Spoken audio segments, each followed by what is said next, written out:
Boa noite. Meu nome é Zelan Costa Silva e aqui é o Jogo do Poder. Essa noite nós vamos falar de um tema que surgiu em janeiro de 2020 e que até agora, depois de ter sido abandonado basicamente pela imprensa e de ninguém estar mais falando, nós vamos falar sobre ele. Nós vamos falar sobre o juiz de garantia. Para conversar sobre esse tema, nós temos Mariana Madeira, que é advogada criminalista, já tendo passado, inclusive, pela assessoria do Supremo. Mariana, seja bem-vinda aqui ao Jogo do Poder. É um prazer tê-la aqui, viu? É um prazer todo meu, uma satisfação enorme conhecer o senhor, sentar aqui na cadeira do Jogo do Poder. E espero que nós tenhamos um bate-papo muito legal sobre esse tema. Nós vamos sim, mas você tem que me chamar de você. Aqui é você para todo mundo. Eu prometo que eu vou tentar. Tá bom. Mariana, vamos falar um pouquinho de você primeiro. Eu queria saber o seguinte. Primeiro, por que você escolheu o direito?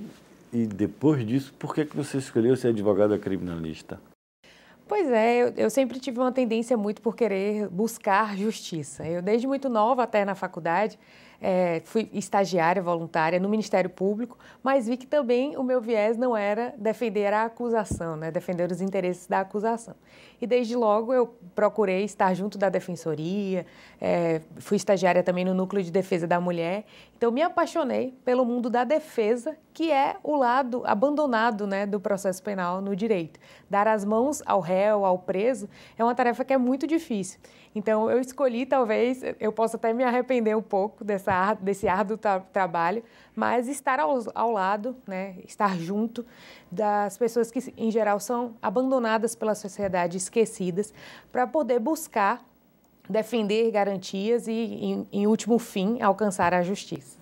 Quando alguém chega para vocês assim, você gosta de defender bandido, como é que você responde? Pois é, advogada de bandido, advogada de criminoso, eu adoro.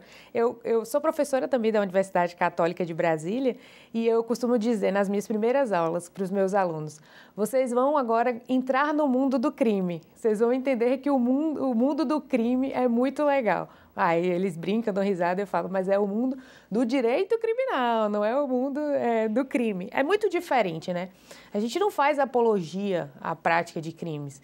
O que a gente faz é a defesa das garantias que estão previstas na Constituição, dos direitos fundamentais, até porque esse é o motivo pelo qual o processo penal existe. Senão a gente voltaria para um momento, né, de vingança privada, de vingança pública, com açoites públicos, né, com as bruxas queimadas na fogueira.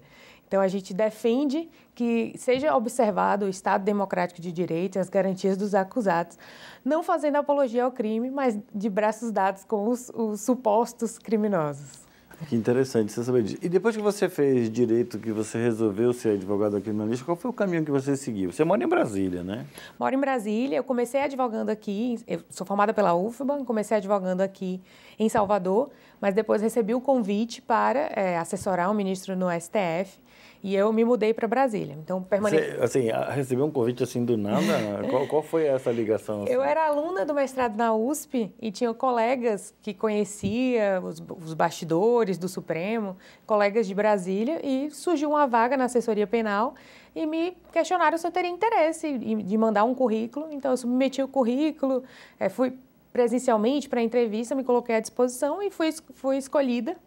Por muito mais questão de sorte do que de competência, tenho certeza, mas por uma feliz, né, um feliz desafio do destino, fui escolhida para estar lá na assessoria do Supremo, onde eu permaneci por mais de 3 anos e meio, e depois resolvi retornar para a advocacia criminal já em Brasília. Daquilo que você pode falar, obviamente, que obviamente tem segredos profissionais que o advogado é obrigado a guardar, e também todos que trabalham em direito de certa forma, mas daquilo que você pode dizer, como era trabalhar no Supremo, assim? Porque hoje o Supremo está muito em voga, né? Tomando decisões não muito queridas por uma parte da população e muito questionada por todo mundo. E o que é que você diria que é trabalhar lá? É uma experiência sensacional. Eu indico para todos que têm essa possibilidade de trabalhar numa assessoria no Supremo, que agarre e faça. Eu vivi na assessoria grandes momentos da história do Brasil, como, por exemplo, o impeachment da presidente Dilma. Então, todos aqueles bastidores, as sessões que duravam até meia-noite, né? Depois, também na assessoria, o momento em que o senador Aécio Neves foi afastado do cargo. Então, todos aqueles bastidores da política. É muito interessante a gente verificar, viver de perto e acompanhar e saber como é que se desenrolam os julgamentos nesses casos importantes que mudam a história, o rumo da história do país. Muito se fala de interferência dentro do Supremo ou de interferência do Supremo. Você acha que isso efetivamente existe? Acredito que sim. Costuma-se falar em Brasília que as casas estão muito próximas, né? O Palácio está do outro lado da rua do Supremo. E não tem como a gente pensar mais hoje no direito como apenas análises jurídicas, técnicas das questões que envolvem, por exemplo, muitas vezes impactos orçamentários, né? Questões que envolvem direitos sociais. Então, tem sim sempre um fundo político, né? Que influencia nas decisões, mas Mas influencia baseada nos princípios constitucionais ou mais ou menos? Esperamos que sim. Esperamos que as decisões sejam pautadas nas questões técnicas, jurídicas, mas que levem sempre em conta, né? Até porque a gente não quer um Supremo afastado da sociedade. A gente quer um Supremo que saiba ler as necessidades, né? As questões sociais, políticas, econômicas do nosso país e que possa dar respostas jurídicas que sejam as melhores, né? Para a nossa sociedade. Eu tenho aí já seria um programa a parte inteira para falar um pouco de interpretação do direito, que cada vez mais eu fico mais textualista por causa de garantias, etc. Mas eu queria falar um pouco sobre a questão do juiz de garantia. O juiz de garantia, que é o tema central de nossa entrevista hoje, que foi de fato esquecido durante muitos anos, porque afinal teve uma liminar suspendendo o cumprimento dessa lei e essa medida foi engavetada pelo ex-presidente Fux do Supremo. Aliás, como ele engavetou a questão da moradia dos juízes durante 5 anos, causando um prejuízo, na minha opinião, muito grande para a sociedade brasileira. Mas nós vamos fazer isso no bloco que vem, que é para a gente ter tempo suficiente para falar do juiz de garantia, tá bom? Combinado. Voltamos aqui no Jogo do Poder, depois dessas mensagens comerciais, que afinal é importante pagar boleto. Voltamos já já.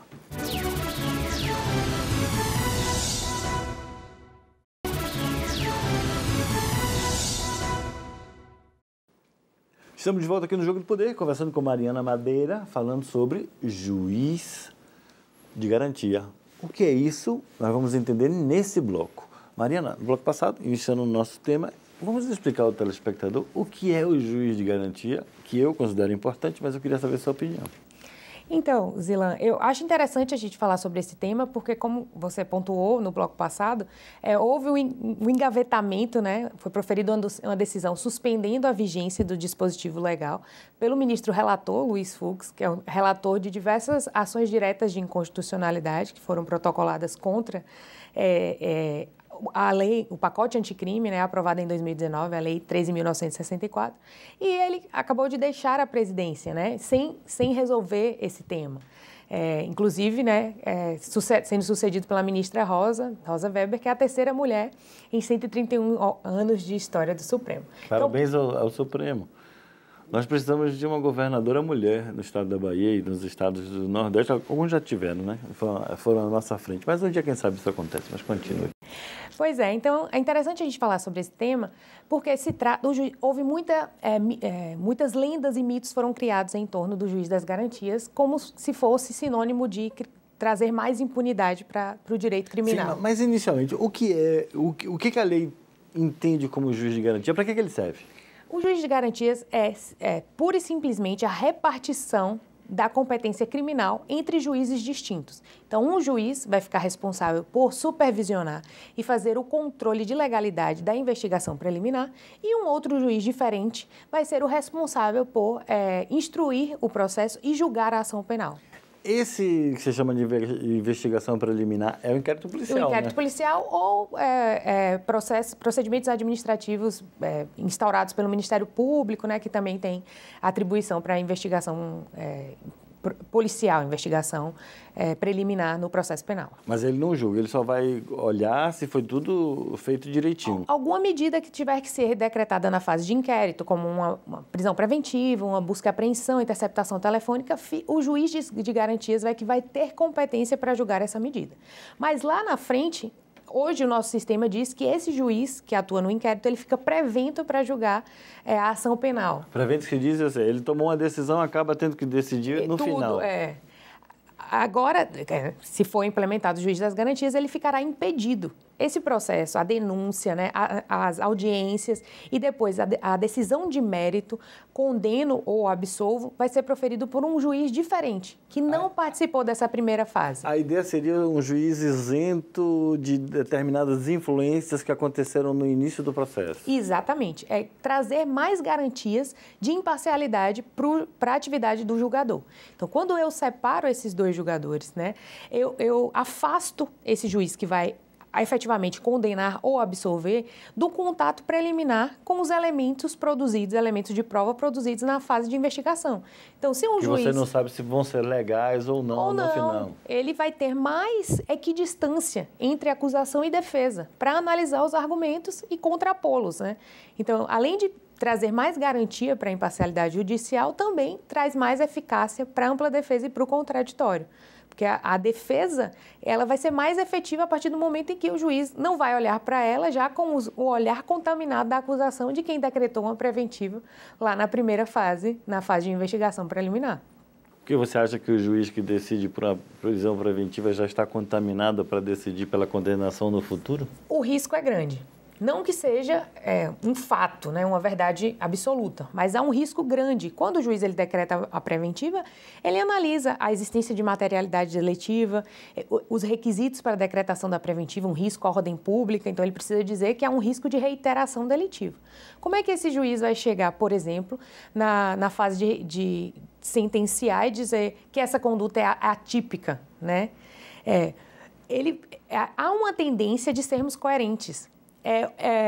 A psicologia social trata muito disso. Nós temos uma tendência de manter as nossas opiniões, os nossos convencimentos. Mesmo que estejam erradas. Mesmo que estejam erradas. E a gente vai formulando fundamentos para isso. E às vezes é um processo absolutamente inconsciente. Porque se a gente tivesse consciência, talvez a gente evitasse que isso acontecesse. Então, a questão que o senhor tocou no ponto sobre as decisões judiciais... Você, né?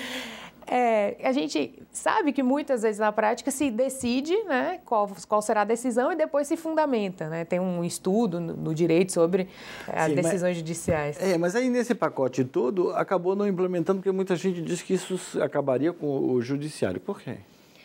Criou-se uma lenda, um medo enorme do juiz das garantias, que é uma realidade, inclusive, em países aqui da América Latina, como Chile, Argentina, Uruguai, e em diversos países da Europa, Portugal, Espanha. No sentido de que essa repartição de competência não seria necessária, porque não há comprovação dessa perda da imparcialidade entre o juiz que atua nas duas fases, que isso traria mais custos para o nosso poder judiciário e algo que é completamente enfrentável. E se é mais garantia, né, se é ampliação de garantia de direitos, eu não entendo por que se discute, né, e se questiona tanto. Agora, e essa medida que foi dada, que foi uma medida cautelar, que foi a suspensão da validade da lei, né, esse aspecto da lei, até julgamento posterior. Esse processo ele já foi instruído ou nem instrução começou? O que o relator fez foi convocar audiências públicas. Nós aqui na Bahia, inclusive, participamos por meio do Instituto Baiano de Direito Processual Penal. Foram feitas diversas discussões, está disponível no YouTube, todas as sessões da audiência pública. Depois ele pautou essa medida cautelar para referendo do Pleno, para depois instruir e julgar o mérito. Só que para 25 de novembro de 2021, mas às vésperas do dia, da data pautada, ele retirou as medidas cautelares da pauta do plenário. Então, você acredita que ele não teria votos suficientes para sustentar essa medida cautelar? Ou simplesmente ocorreu alguma outra questão de agenda? Eu acredito que o próprio Supremo já poderia ter feito uma pressão para julgar essas decisões, que, né, foram proferidas há mais de 2 anos, suspendendo a vigência de uma lei aprovada pelo Congresso. Parcialmente, né? Parcialmente, né? Nesse ponto, em alguns dispositivos da lei. E o próprio Supremo, enquanto colegiado, porque isso já era um desgaste muito grande para a imagem do tribunal. Então, o próprio Supremo já poderia ter feito uma pressão para julgar. Então, eu não acredito que ele tenha retirado de pauta pura e simplesmente pensando no referendo ou não das decisões dele. É justamente, talvez falte o contexto político para analisar esse tema no momento, por exemplo, conturbado, pré-eleições, e aí talvez aguardou-se para um momento que fosse mais tranquilo. Juiz de garantias de eleições é algo que eu vou lhe perguntar, mas não agora, não agora. Eu queria saber o seguinte, você é a favor da implementação do juiz de garantia, né? Sim, completamente. Como eu disse, eu acredito que isso traz mais garantias para a preservação da imparcialidade objetiva do julgador. O julgador que vai decidir pela condenação de um acusado, ele não vai está seguro de que ele não foi contaminado pelos elementos produzidos na fase em que a defesa ela é postergada, em que não há contraditório. Então, o juiz, ele não tendo contato com esses elementos, ele não vai criar opiniões, convencimentos, né, crenças que ele eventualmente tenha que defender para sustentar uma condenação. Defender internamente, né? Internamente, psicologicamente. Sim, entendido. Sim. Vamos terminar esse bloco, que a gente vai precisar de mais tempo para continuar um pouco mais a nossa conversa sobre o juiz de garantia, tá certo? Voltamos já já com Mariana Madeira, falando sobre o juiz das garantias aqui no Jogo do Poder. É rapidinho, até já.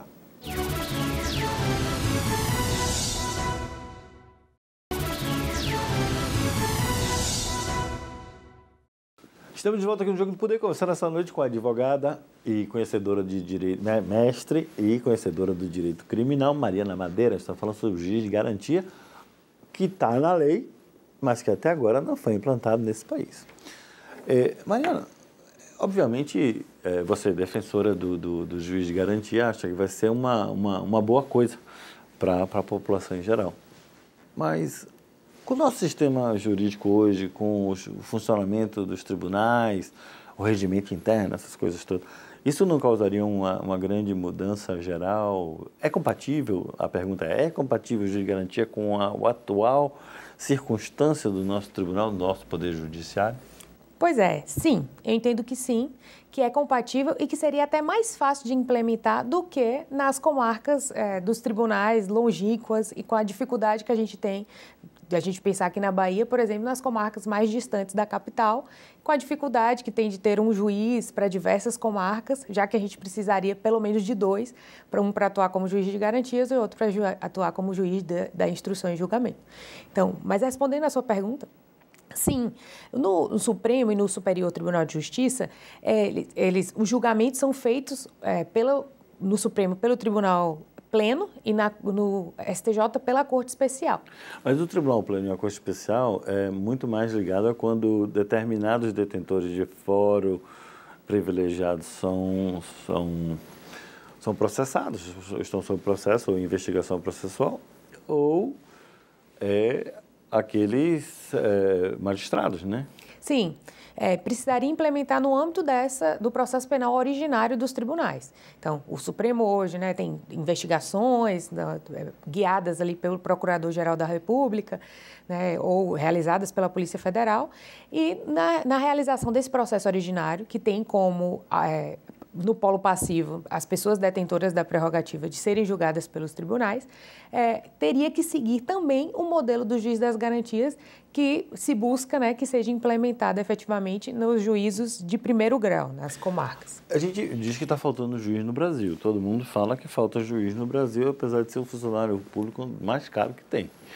Você acha que com a implementação haverá carência desses profissionais?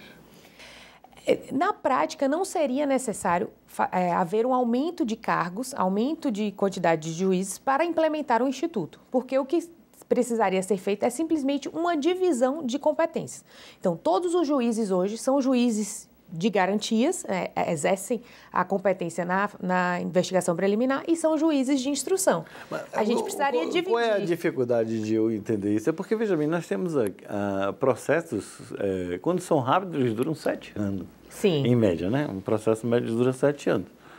Se eles duram essa quantidade, com a quantidade de juízes que tem, se a gente criar um juiz de garantia, eles não vão demorar muito mais e aí a resposta da justiça ainda vai ser mais atrasada do que realmente é? Eu penso que não. Porque justiça tardia não é justiça. É injustiça manifesta. Não é? Eu penso que não. O juiz de garantias, havendo uma organização para enviar, distribuir os inquéritos entre aqueles juízes, eles vão estar especializados em atuar na fase de investigação. Vai ser muito mais rápido, eles vão atuar só na fase preliminar, decretando preventiva, analisando todos os requerimentos que forem feitos, né, pelo Ministério Público, solicitados, requeridos pela polícia, com a manifestação do Ministério Público, eles vão estar especializados para atuar só naquela parte. E se tudo for feito perfeito, o juiz de garantia vai entregar um processo redondinho para o juiz que vai julgar, ele julgaria rápido, em tese. Ele vai ter apenas uma fase pequena para instruir o processo e julgar. Então, não tem porquê ele vai chegar com tudo redondo, como você disse, e só tocar o barco e já sentenciar. Então, eu acredito que possa trazer até mais eficiência e celeridade para o processo penal. Agora, a gente fica falando de juiz de garantia, processo penal, num Código de Processo que se diz que é de 1942, pelo menos a parte original, o Código de Processo e o Código Penal são todos eles dessa fase do governo de Getúlio Vargas, do Estado Novo, né? E que era um período ditatorial. O nosso Código Penal e o processo penal, sobretudo, foram baseados no Código Penal e processual penal italiano, que tem uma tendência fascista muito grande, porque foi feito na época de Benito Mussolini. Foi, na realidade, aquela, digamos assim, o que o melhor do fascismo italiano pôde produzir em matéria penal foi o Código de Processo Penal e o Código de penal em si. Você acha que juiz de garantia é compatível com esse Código Penal antigo? Pois é, essa pergunta é muito boa, porque a gente tem um grande problema nos nossos códigos penal e de processo, que nós não atualizamos os nossos códigos pós-redemocratização em 88. Sim, mas o telespectador é acostumado àquela carga de informação e diz assim, que o nosso código produzido no fascismo italiano de Mussolini foi baseado. É muito bonzinho. É muito bonzinho. O criminoso não vai para a cadeia, só fica solto. Como é que faz para adaptar esse Código Penal, em tese, cheio de garantias em demasia? Se o telespectador me ouvir dizendo, então, que alguns dispositivos do nosso Código de Processo, nosso Código Penal, nem teriam sido recebidos pela Constituição de 88, que é nossa grande carta política, pós-redemocratização, acho que eles vão ficar um pouco receosos. Me dê um exemplozinho para ver se eu concordo com você. O artigo 156 do CPP... 156 é prova. Ele fala que o juiz pode produzir prova de ofício. E o nosso sistema acusatório, consagrado na Constituição de 88, não autoriza a atuação do juiz no processo penal. É incompatível com o sistema acusatório. A ação do juiz é incompatível no processo acusatório? Ele precisa decidir. Ele não pode mandar fazer? Não. O Ministério Público tem que requerer. Ele absolve. Na dúvida, o réu tem que ser absolvido. Se ele quer dirimir a dúvida, ele quer dirimir a dúvida para condenar. E não, porque ele não precisa, para absolver... Ele não tem certeza que ele pode condenar. Exato, então ele quer buscar a prova. Ele tem que absolver na dúvida, sim. Vamos falar de juízes ilegítimos, mas vamos falar disso no próximo bloco. Voltamos aqui no Jogo do Poder com Mariana Madeira. Até já.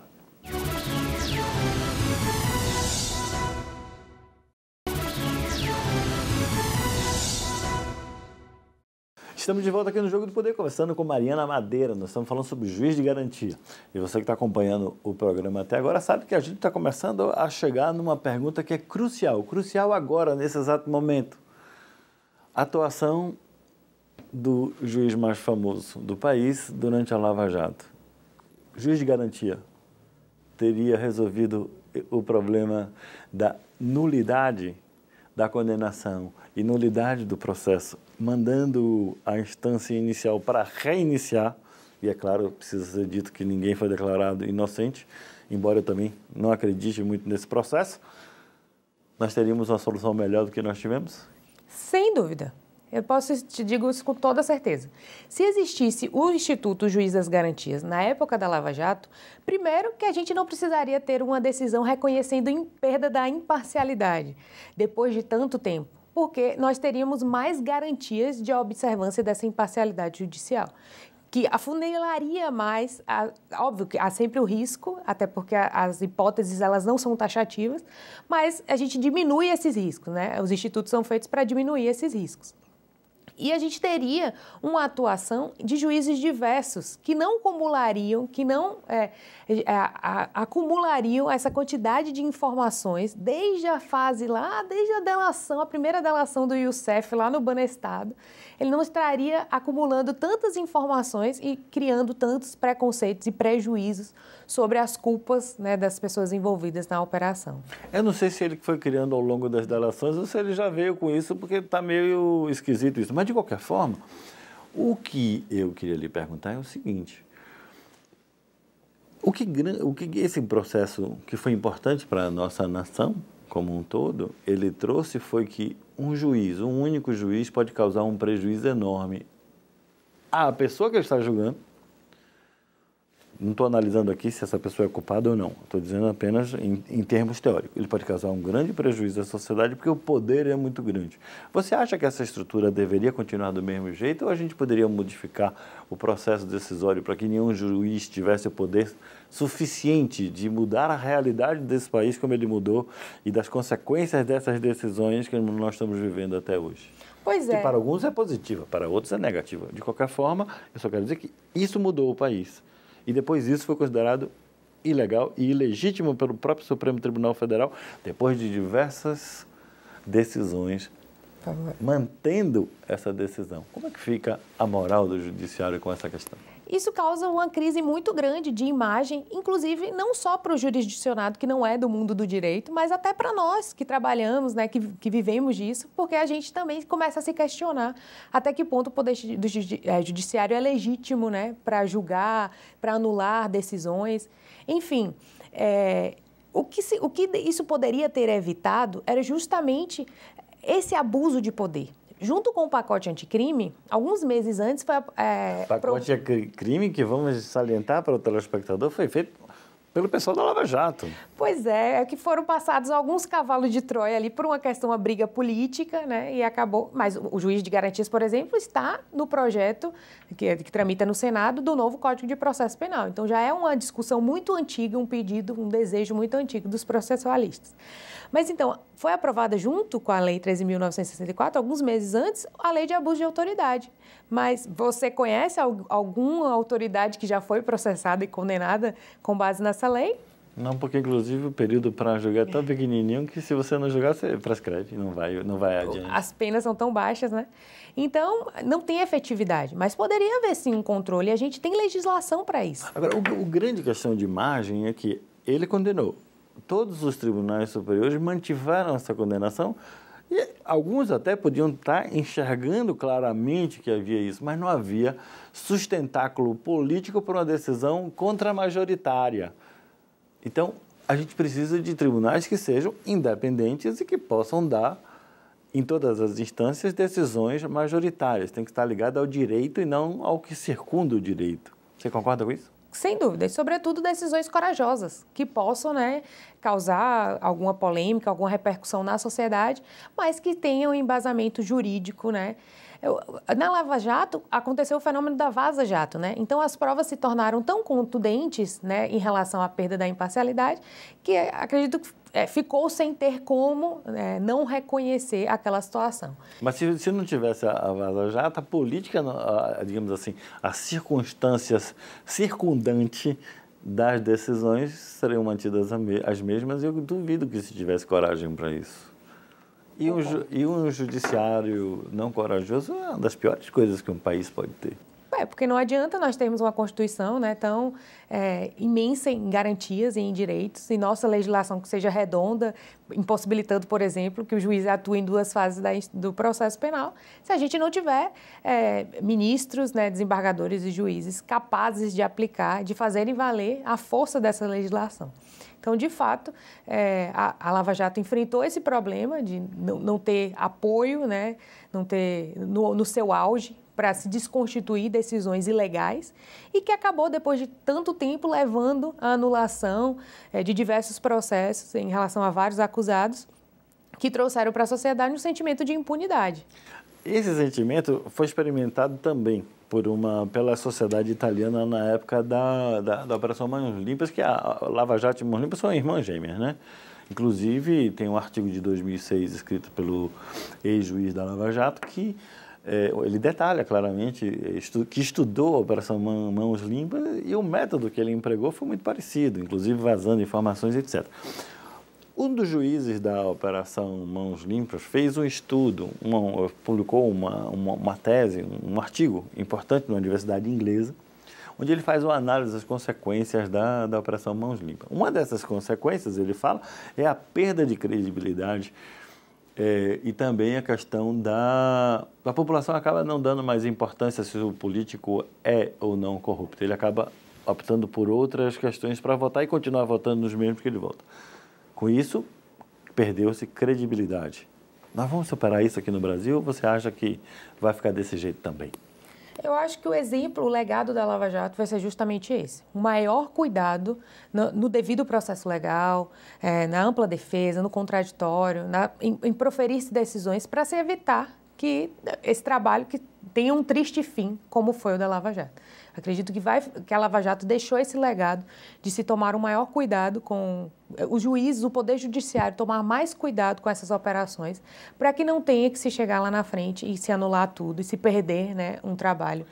Uma das coisas que a gente precisa também analisar é o papel do Ministério Público nessa história toda. Você acha que os membros do Ministério Público, eu hoje parcialmente estou tendencioso a acreditar que talvez seja um caminho de se responsabilizar o membro do Ministério Público por ações que sejam consideradas ilegítimas depois. Você é favorável a isso? Sim, não de uma maneira muito taxativa, mas que se for comprovado que havia um dolo ou que houve pelo menos uma culpa, uma negligência do membro do Ministério Público em promover ações sem um mínimo de substrato ou que sejam manifestamente atípicas, que sim haja uma responsabilização para se evitar que repercussões tão negativas sejam causadas no setor econômico, na sociedade como um todo, e depois, né, não se colha nenhum fruto disso. Isso é uma das coisas que não se fala da Operação Lava Jato, porque você tem o seguinte, que é um dos temas centrais do estudo do direito penal. Eu não sou penalista não, mas me parece que esse é um tema central, que é a responsabilização da pessoa jurídica. Em todas as operações dessa natureza que aconteceram no mundo todo, se prendeu o diretor, se prendeu o presidente de empresa, mas nunca se acabou com a empresa em si. Aqui no Brasil nós destruímos toda a indústria de construção pesada e nós vamos ter consequências disso. Você acha que faltou? O artigo 225 da Constituição autoriza a responsabilização da pessoa jurídica na forma da lei. Nós só temos a Lei de Crimes Ambientais, que atribui responsabilização jurídica à pessoa jurídica, a responsabilização penal à pessoa jurídica. Poderíamos, né, ter uma lei... Sim, mas aí o grande problema é que o Ministério Público considerava empresas como a Odebrecht e outras empresas de construção civil como organizações criminosas, e não como empresa com pessoas que cometiam crimes ou que poderiam ter cometido crimes. Essa interpretação, é por isso que eu acho que é preciso um certo controle do Judiciário e do Ministério Público. Agora, como fazer isso, eu não tenho a menor ideia. É complicado, porque se trata, né, de grandes instituições muito poderosas. Mas houve uma atribuição de responsabilização penal objetiva àqueles diretores, né, que representavam aquelas empresas, e o Ministério Público teve muita dificuldade de demonstrar em que medida havia um envolvimento individual daqueles líderes, daqueles empreiteiros nos casos. Então, foi uma dificuldade que muitas vezes foi suplantada, né? Não foi efetivamente demonstrada e se gerou condenações e acordos milionários de delações premiadas. Eu acho que a gente conversou bastante sobre o tema, mas tem tantas coisas aí que a gente precisa examinar. O papel do Ministério Público, o papel do Judiciário, o papel da própria OAB, que devia ter também... Afinal, ela não é uma das entidades protetoras da sociedade? E nada fez. Então, esse silêncio e essa omissão social vai ter repercussão no futuro, você não acha, não? Acredito que sim. A história vai punir, né? Quem se omitiu, quem agiu e quem se omitiu também nessas transgressões de direitos fundamentais. É a história que vai punir, né, não? A história vai punir. A história vai punir. Mariana, eu gostaria muito de agradecer a sua presença aqui com a gente. Foi uma conversa super bem agradável. Eu que agradeço. Fiquei muito feliz, aprendi muito. Acho que você... Eu é que aprendi, não tenho dúvida disso. Muito obrigada pelo convite. Estamos juntos. Voltaremos na próxima semana com mais um assunto de seu interesse. Meu nome é Zilan Costa e Silva e aqui é o Jogo do Poder, onde a gente conversa sobre tudo. Até a próxima semana.